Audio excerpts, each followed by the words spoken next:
اعوذ باللہ السمیع العلیم من الشیطان الرجیم بسم اللہ الرحمن الرحیم الحمد للہ رب العالمین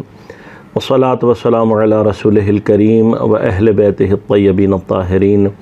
لا سیما بقیت اللہ فی الارضین روحی و ارواح العالمین لتراب مقدمہ الفدا ولعنت اللہ علی اعدائہم اجمعین. اما بعد قال اللہ تعالی فی کتابہ الکریم بسم اللہ الرحمن الرحیم وَلَقَدْ ہمت بِهِ وَهَمَّ بِهَا لولا ان رأى برہان ربه كذلك لنصرف عنه السوء والفحشاء انه من عبادنا المخلصین. صدق اللہ العلی العظیم. سامعین محترم عزیزان گرامی قدر، آج کا ہمارا یہ موضوع گفتگو کا سورہ مبارکہ یوسف کی 24ویں آیات سے متعلق ہے، جس کے حوالے سے کسی عزیز نے سوال کیا کہ اس آیت میں برہان سے کیا مراد ہے، اور حضرت یوسف یا پروردگار عالم نے بعض انبیاء کے بارے میں اور ان کے حوالے سے جو قرآن میں ذکر کیا ہے کہ جن کو بعض افراد لغزش، بعض اس کو گناہ کا لفظ استعمال کرتے ہیں، اور بعض جگہوں پہ حتیٰ قرآن نے بھی لفظ گناہ استعمال کیا ہے، اس سے مراد کیا ہے. سب سے پہلے میں آیت کا ترجمہ کر دوں اور پھر اس کے بعد گفتگو کو آگے بڑھاؤں. وَلَقَدْ لام اور یہ قد جہاں پر بھی لفظ آتے ہیں معمولاً عربی میں اس کے پیچھے قسم چھپی ہوئی ہوتی ہے، یعنی یہ جو جملہ پروردگار استعمال کر رہا ہے یہ قسم کھانے کے بعد استعمال ہو رہا ہے، اور قسم کھا کر یہ کہا جا رہا ہے کہ حتماً ایسا ہوتا کہ ہمت بہی زلیخا نے قصد کیا، ارادہ کیا حضرت یوسف کی طرف، وَهَمَّ بِهَا اور انہوں نے بھی ارادہ کیا، لولا ان رأى برہان ربہ اگر انہوں نے پروردگار کی جانب سے برہان کو نہ دیکھا ہوتا، كَذَلِكَ لِنَصْرِفَ عَنْهُ السُّوءَ وَالْفَحْشَاءَ اور اس طرح سے پروردگار فرماتا ہے کہ ہم نے دور کیا اس سے برائی کو اور فحشاء کو. انہو من عبادنا المخلصین، بتحقیق حضرت یوسف علیہ السلام کے بارے میں فرمایا من عبادنا المخلصین، وہ ہمارے مخلص بندوں میں سے ہے. مخلص اور مخلص اس میں فاعل ہے، وہ آدمی جو اپنے آپ کو پروردگار کی جانب خالص کرے یا کرنے کی کوشش کرے، کہ جو امت کے عام افراد کے لیے استعمال ہوتا ہے. مخلص اس میں مفعول ہے، یعنی وہ افراد کے جن کو پروردگار نے خالص کیا ہے. بس ایک دفعہ میری حرکت ہے پروردگار کی جانب اور میں اپنے اندر اخلاص پیدا کر رہا ہوں، اور ایک مرحلہ یہ ہے کہ پروردگار نے بعض لوگوں کو خالص کیا یا خالص پایا. اب یہ بحث ہے اس کے اندر، اور یقیناً میں ان ابحاث کی طرف نہیں جاؤں گا، لیکن انہی ابحاث کی وجہ سے، یعنی یہی وہ ڈفرینسز ہوتے ہیں کہ جو عقیدوں میں پھر آگے چل کے ڈفرینس پیدا کرتے ہیں. یعنی اگر ہم یہ معنی کرتے ہیں کہ خدا نے خالص کیا ہے، تو اس کا معنی یہ ہے کہ ان کی اپنی کوئی وہاں پر کمال نہیں ہے، ان کی اپنی کوئی کارکردگی نہیں ہے، ان کو اللہ تعالیٰ نے مخلص بنا دیا شروع سے ہی. تو ہمارا تشیع کا عقیدہ ایسا نہیں. حتیٰ انبیاء بھی، حتیٰ معصومین علیہم السلام بھی کسی نہ کسی امتحان سے گزرنے، یعنی اپنی صلاحیت کو خدا کے حضور ثابت کرنے کے بعد ان کو مخلص پایا جانا، امتحان میں کامیاب ان کا پایا جانا. لہذا توجہ فرمائیے گا، حضرت زہرا سلام اللہ علیہا کی جو مشہور ترین روایت کے الفاظ میں فرمایا، یا ممتحنۃ امتحنک اللہ الذی خلقک قبل ان یخلقک فوجدک لما امتحنک صابرا، کہ اے وہ جس کا امتحان لیا اس کے پروردگار نے جسے اسے خلق کیا قبل ان یخلقک، کہ اس کو خلق کرنے سے پہلے اس کا امتحان لیا. تو یہ جو خلق کرنے سے پہلے کا امتحان ہے، اس کے اوپر مباحث ہیں، میں اس تفصیل میں یقیناً نہیں جانا چاہتا، نہ ہمارے اس سلسلے کا مقصد جو ہے وہ تفصیل ہے. لیکن یہاں پر یہ زیارت کے الفاظ یہ سمجھا رہے ہیں، اور قرآن کے بھی مختلف مقامات اور روایات بھی اس بات پر نازل ہیں کہ پروردگار اپنے علم کے مرحلے میں بھی لوگوں کا امتحان لے سکتا ہے، اور جب وہ وہاں پر ان کے اندر استطاعت کو پاتا ہے یا خلقت کے اولین مراحل کے اندر، یعنی خلق ہونے سے پہلے کے مرحلے میں کہیں آزمانے کے بعد، یعنی یہ جو صلاحیت انبیاء کے اندر ہے، یہ استعداد جو ان کے اندر موجود ہے، اس کو انہوں نے کہیں ثابت کیا ہے، لہٰذا وہ اس مرتبے میں آئے ہیں۔ اب یہ جو ان کا اخلاص ہے، بس جیسے ہی ہم یہ کہتے ہیں کہ نہیں ان کے اندر کوئی استعداد تھی، ان کے اندر کوئی صلاحیت تھی، تو جو عصمت کا معنی ہے وہ تبدیل ہو جاتا ہے اس معنی سے کہ جہاں پر تصور یہ کیا جائے اور سمجھا یہ جائے کہ پروردگار نے چونکہ ان کو مخلص کر دیا ہے اور خالص کر دیا ہے، اب ان کے اندر جو ہے وہ گنجائش نہیں ہے کوئی گناہ کرنے کی، تو ایسا ہرگز نہیں ہے۔ صریحاً جو معنی یہاں پر ہے وہ یہ ہے کہ پروردگار نے ان کو استعداد پائی ہے ان کے اندر، اور خالص پایا ہے ان کو بس اپنی استعداد سے، لہذا عصمت کا معنی یہ نہیں ہے کہ یہ روبوٹس ہیں۔ لیکن جہاں کہیں پر بھی پروردگار نے انبیاء کے حوالے سے بات کی ہے، وہاں پر مراد لغزش نہیں ہے، گناہ نہیں ہے، چاہے لفظ گناہ استعمال ہو، کیونکہ قرآن میں جو لفظ استعمال ہوتے ہیں ان کا ظاہر حجت نہیں ہے، خصوصاً جہاں پر قرینہ عقلی کوئی موجود ہو۔ مثلا پروردگار جہاں پر لفظ وجہ اللہ استعمال کرتا ہے یا ید اللہ استعمال کرتا ہے، تو چونکہ قرینہ عقلی پیچھے موجود ہے کہ خدا کا چہرہ نہیں ہو سکتا یا خدا کا ہاتھ نہیں ہو سکتا، تو لہٰذا وجہ اور ید سے کچھ اور چیز مراد لی جائے گی جو استعارتاً۔ اسی طرح سے چونکہ انبیاء کی عصمت کے اوپر عقلی اور نقلی دلائل موجود ہیں۔ عقلی دلیل میں ایک بہت سمپل سی بات آپ کو بتاؤں کہ دیکھیے، عقلی دلیل میں اگر نبی غلطی اور گناہ کر سکتا ہے تو ہو ول کنفرم کہ جو وہ بات ہمیں بتا رہا ہے وہ اس نے غلطی نہیں کی ہوئی۔ دیکھیے، اگر مثلا فرض کیجئے کہ میرے متعلق آپ کا یہ خیال ہو کہ یہ آدمی بہک سکتا ہے، یہ آدمی کوئی غلط بات کر سکتا ہے، you will never follow me, کبھی بھی آپ میری اس بات کو تسلیم نہیں کریں گے کسی اعتبار سے کہ بھئی یہ شخص چونکہ بہک جاتا ہے، یہ کوئی غلط بات کرنے لگتا ہے، یہ کسی غلط سمت میں لے کر جاتا ہے۔ جہاں کہیں آپ کو میرے سے متعلق، حالانکہ میری کوئی حیثیت نہیں ہے، میں تو ایک ادنا سا طالب علم ہوں، لیکن ایک طالب علم کے بارے میں بھی آپ کا جو رویہ ہے وہ کیا ہے کہ اگر اس شخص کے اندر بہکنے کا امکان ہے تو آپ فالو نہیں کرتے۔ اس کے لیے بھی آپ ایسے افراد کو تلاش کرنے کی کوشش کرتے ہیں جو کم از کم محنت کر کے، پڑھائی کر کے اپنے آپ کو اس مرتبے پر رکھیں کہ ان سے کوئی کم از کم اس بیان میں غلطی نہ ہو۔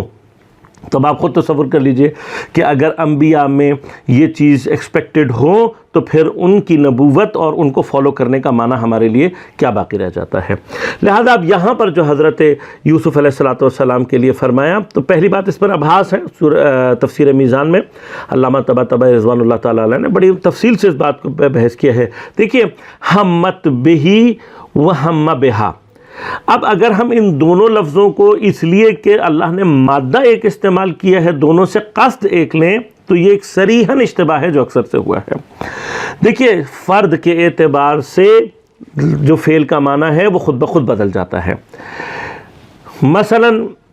جب ہم یہ کہتے ہیں کہ فرض کرو کہ اگر تم مجھے مارو گے تو میں بھی تمہیں ماروں گا،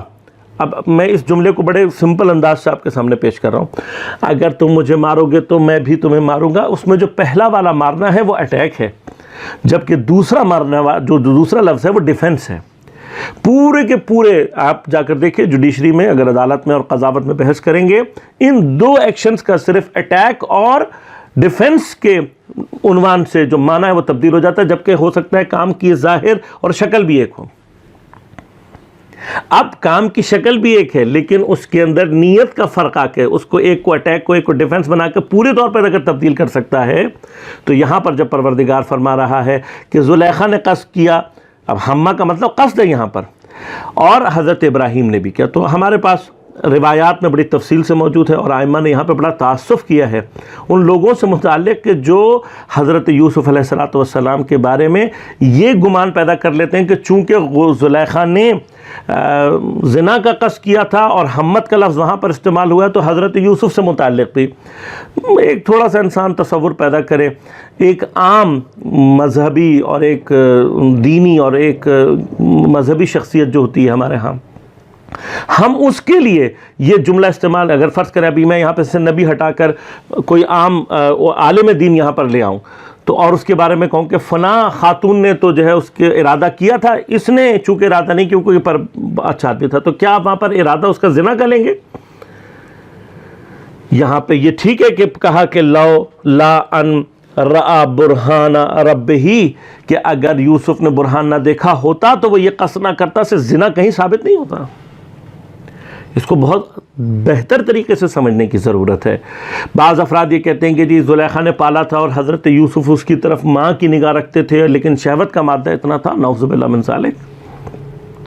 ہم جیسے عام گناہگار اپنی یعنی وہ خواتین جن سے ہمارا ماں کا رشتہ نہ ہو لیکن ہم مثلا چچی ہیں یا مثلا خالہ ہیں یا اسی طرح کی جو خواتین ہوتی ہیں محرم یا نہ محرم بھی ہوں، لیکن ایسی خواتین کے جن کو ہم مادری نگاہ سے دیکھتے ہیں ان کے لیے انسان تصور پیدا نہیں کرتا۔ اب چیب رسد آپ نبی کے لیے یہ تصور لے کر آئیں کہ نبی اس کے لیے یہ قصد اور ارادہ کرے گا، تو روایات میں ہمارے پاس موجود ہے کہ معصومین سے جب سوال کیا گیا تو معصومین نے فرمایا کہ اس کا تو ارادہ تھا گناہ کا، لیکن اب دیکھیے مقابلہ کیا ہے کہ حضرت یوسف، اب دو مرحلے ہیں اس میں۔ ارا برہان سے کیا مراد ہے؟ یہاں پہ کئی معنی لیے جا سکتے ہیں۔ ایک برہان سے جیسے کہ روایت میں بعض مقامات پر آئے کہ اس برہان سے مراد نبوت ہے اور حکمت ہے کہ جو اللہ تعالیٰ اپنے انبیاء کو عطا کرتا ہے۔ لازمات انبیاء نے یہ جو وحی کا ایکسپیرینس ہے یہ اپنے اندر ایک بہت بڑی برہان کی کیفیت ہے، یعنی کسی کے اوپر وحی آنا اور یہ پروردگار سے ارتباط پیدا کرنا، یہ کتنی اسٹرانگ قسم کی دلیل ہوتی ہے کہ یہی دلیل نبی کو ہلنے نہیں دیتی بعض چیزوں میں۔ مثلا فرض کریں، دیکھیں اس کو سمجھنے کی کوشش کیجیے گا کہ ہم جس وقت کسی جگہ پر جاتے ہیں اور ہمیں پتا ہو کہ یہاں پہ کیمرہ لگا ہوا، صرف کیمرے کے وجود کو دیکھ کر اور اس بات پر کہ یہ کیمرہ میری طرف دیکھ رہا ہے ہمارا پورا بیہیویئر تبدیل ہو جاتا ہے۔ ہم وہی کے مقابلے میں کبھی بھی ہم وہ منزل پیدا نہیں، حالانکہ ہم نے پہنچنا اسی جگہ پر ہے کہ ہم کیمرے کی آنکھ سے زیادہ طاقتور خدا کی آنکھ کو تسلیم کرتے ہوئے یہ سمجھیں کہ خدا مجھے ہر وقت دیکھ رہا ہے، اور جیسے ہم یہ مرتبہ حاصل کر لیں گے ہمارا بیہیویئر آٹومیٹکلی چینج ہو جائے گا۔ اب آپ یہ سوچئے کہ مثلا جیسے فرض کریں کہ ہڈن کیمرہ ہے، مجھے جب تک ہڈن کیمرہ کے بارے میں علم نہیں ہوگا یا میرے گمان میں نہیں ہوگا میرا بیہیویئر ڈیفرنٹ ہے بالکل، لیکن وہ شخص جس نے وہ کیمرہ لگایا ہے اور جس کو معلوم اور یقین ہے کہ یہاں پر کیمرہ لگا ہوا، اس کا بیہیویئر آٹومیٹکلی ڈیفرنٹ ہو جائے گا۔ تو نبی کا بیہیویئر آٹومیٹکلی ڈیفرنٹ ہو جاتا ہے کیونکہ وہ وہی جو کہ اب آپ اس کو مطلب میں نے تشبیہ دی ہے ہڈن کیمرہ سے، وہ وہی کے اس کنیکشن کے بارے میں اس کو یقین ہوتا ہے، وہ کنیکٹڈ ہوتا ہے۔ اب جو خدا سے کنیکٹڈ ہے اس کا یقین، اس کا مرحلہ وہ اتنا قوی ہوتا ہے کہ اس کو لفظ برہان سے یاد کیا گیا۔ ایک بعض روایات میں مختلف انداز سے بیان کیا گیا کہ جس وقت مثلا زلیخا نے عمل انجام دینے کے لیے اقدام کیا تو اس کو خیال آیا کہ وہاں پر ایک بت رکھا ہوا تھا، اس نے بت کے اوپر کپڑا ڈالا اور کہا کہ میں اس کو چھپا دیتی ہوں تاکہ مجھے نہ دیکھیں۔ تو یہ مرحلہ ہوتے ہی حضرت یوسف ایک شدت کے ساتھ، یعنی وہ جو کیفے مثلا فرض کر میں نے جو ہڈن کیمرہ کی مثال دی کہ اس شدت کے ساتھ متوجہ کو کہا جب تو یہ پتھر جو کچھ نہیں دیکھتا اس سے شرم آ رہی ہے تو میرا خدا جو سب سے اصل دیکھنے والا وہی ہے، اس کی نگاہ سے کچھ چھپ نہیں سکتا، تو اس سے شرما رہی ہے تو میں اپنے پروردگار سے نہیں شرماؤں گا۔ ایک برہان کا یہاں پر معنی یہ بھی ہے، لیکن جیسے امام جعفر صادق علیہ السلام فرماتے ہیں کہ یہاں پر برہان سے اصل معنی نبوت ہے، اور میں نے عرض کیا کہ نبوت میں وہی کا جو کنیکشن ہے، ارتباط جو ہے خدا سے، وہ خود ایک اتنی اسٹرانگ دلیل ہوتی ہے کہ نبی اس دلیل کے بعد، مثلا میں نے آپ کو عرض کرتے کہ جیسے ہمیں اگر ایک دفعہ پتہ لگ گیا کہ یہاں پر کیمرہ ہے میرا پورا کا پورا بیہیویئر تبدیل ہو جاتا ہے۔ نبی چونکہ اس یقین اور اس برہان کو جانتا ہوتا ہے اس کا بیہیویئر ٹوٹل ڈیفرنٹ ہے۔ اب یہاں پر حضرت یوسف نے کس چیز کا قصد کیا؟ دو جو قوی ترین احتمالات ہیں وہ یہ ہیں، ایک کہ حضرت نے زلیخا کو قتل کرنے کا قصد کیا۔ قتل سے کیوں؟ یہاں کہ بعض روایت نے یہ کہا ہے کہ چونکہ زلیخا ایک اس کو عظیم، کیونکہ شوہردار تھی، شوہردار خاتون کا زنا غیر شوہردار خاتون کے زنا سے زیادہ یعنی شدید اور زیادہ قبیح ہے، لہذا جب اس نے اس کو قصد کیا تو آپ نے اتنی یعنی شدت کے ساتھ جو ہے وہ ایک دفعہ کیا کہ گویا آپ اس کو قتل کرنے کا ارادہ کیا، لیکن خدا کی اسی برہان کی وجہ سے آپ نے اس کو انجام نہیں دیا۔ دوسرا معنی جو اس کے اندر ہمارے پاس موجود ہے کہ جو زیادہ قرینے اور میرے نزدیک قیاس کے نزدیک ہے وہ یہ کہ بالآخر حضرت یوسف بیٹے کی حیثیت رکھتے تھے یا نہیں یہ ایک الگ بحث ہے، لیکن تاریخی اسناد اور روایات کے حوالے سے واضح طور پر ہمیں پتہ ہے کہ عزیز مصر نے خریدا تھا، اور خریدنے کے عنوان سے جو ہے وہ عزیز مصر اور اس کی جو بیوی ہے وہ ایک طرح سے آقا ہیں، اس کے مالک ہیں حضرت یوسف غلام کی حیثیت سے جب تک موجود ہیں، اور چونکہ غلام پر اپنے آقا کی اور مالک کی اس حد تک کہ جہاں پر وہ اطاعت خدا سے ٹکراؤ پیدا نہ ہو، اس کی اطاعت واجب ہے،